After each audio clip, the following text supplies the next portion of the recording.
Welcome to the largest Hindu temple in Indonesia, the Prambanan Temple Compound. This temple, locally referred to as Loro Jonggrang Temple, is one of the many magnificent temples in the area.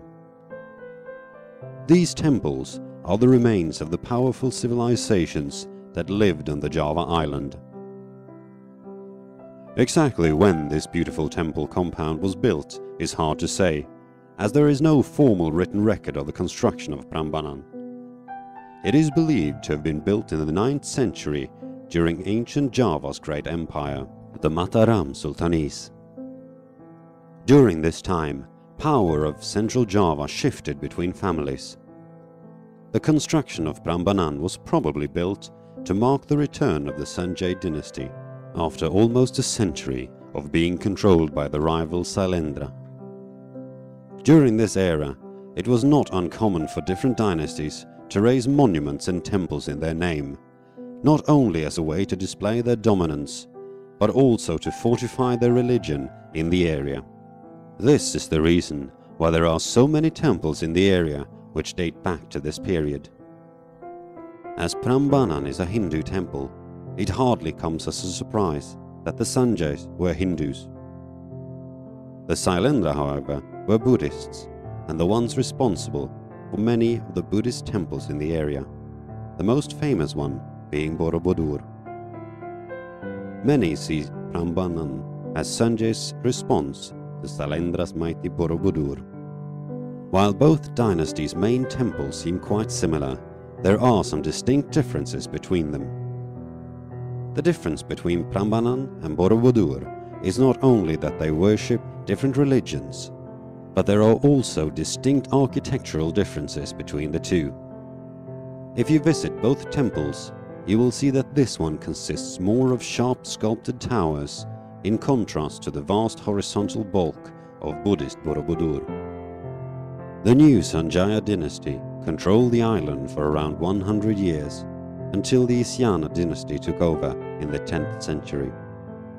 They moved the court to East Java, for which reason is still unknown. This marked the beginning of the temple's decline, as it soon became abandoned and began to deteriorate. Disaster struck the temple in the mid-16th century, when a major earthquake caused many of the temples to collapse and left the area in ruins. Prambanan Temple was unknown to the world until the beginning of the 19th century, when a surveyor stumbled upon the temple by chance during Britain's short-lived rule of the Dutch East Indies.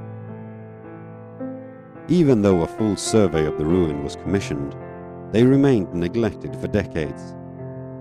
The British and the Dutch were looting the ruins and took sculptures as garden ornaments, while native villagers used foundation stones as construction material.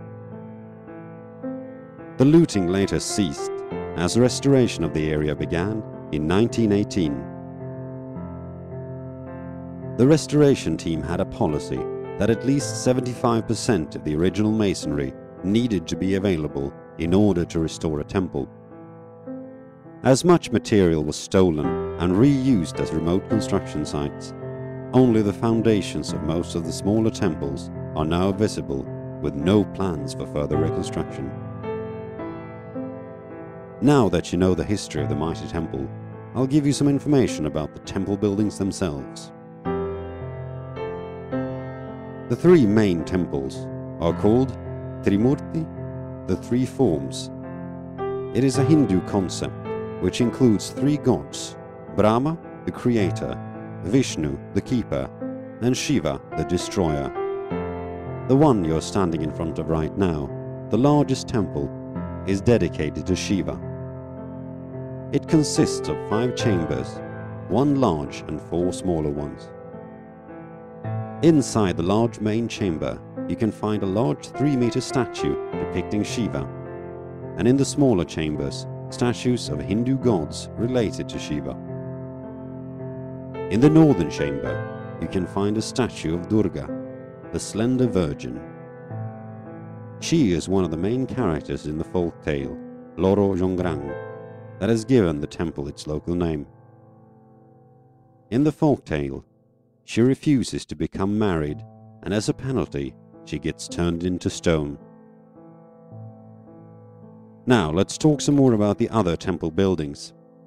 The North Temple, to the right of the main area, is dedicated to Vishnu, the keeper. This temple consists of one main chamber which houses a statue of Vishnu. On the balustrades in the Vishnu temple, you can find series of magnificent bas-relief depicting Krishnayana, the story of Lord Krishna. Make sure you don't miss it. The South Temple is dedicated to Brahma, the creator, and is also made up of one large main chamber with a statue of Brahma. The bas-relief along the balustrades on the gallery around both Brahma and Shiva temples depict the Hindu legend of Ramayana. They illustrate how Sita, the wife of Rama, is abducted by Ravana, the monkey king. Hanuman brings his army to help Rama and rescue Sita. If you look around, you will see that in front of each of these three main temples stands a smaller shrine. These shrines are dedicated to the mounts of the respective gods. The bull, Nandi, for Shiva, the swan, Hamsa, for Brahma, and the eagle, Garuda, for Vishnu. In front of the temple dedicated to Shiva's mount, where you can see the statue of Nandi, the bull, you will also find a statue of Chandra, the god of moon, and Surya, the god of the sun, both standing in carriages drawn by horses. The other shrines probably also had a statue of their respective mount, but were most likely stolen during the Dutch occupancy. In the main temple area, you will also find some smaller shrines surrounding the main temple. The purposes of these shrines still remain unknown, but they were most likely places of worship of the Brahmins and their disciples. The temple compound consists of in total 237 temples, either big or small and in different conditions. Surrounding the main temple area are 224 small identical temples, though many of them lie in ruins. They are called Kandi Pervara, the guardian temples. Some believe that the temples represent the Mataram castle system, as the temples are arranged in 4 rows, and that each row was designated to be used by one of the castles only. Others believe that they were quite simply a place for meditation.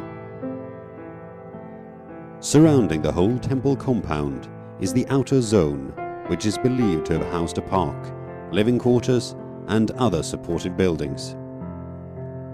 As these buildings are believed to have been built in organic material, nothing is left of them today.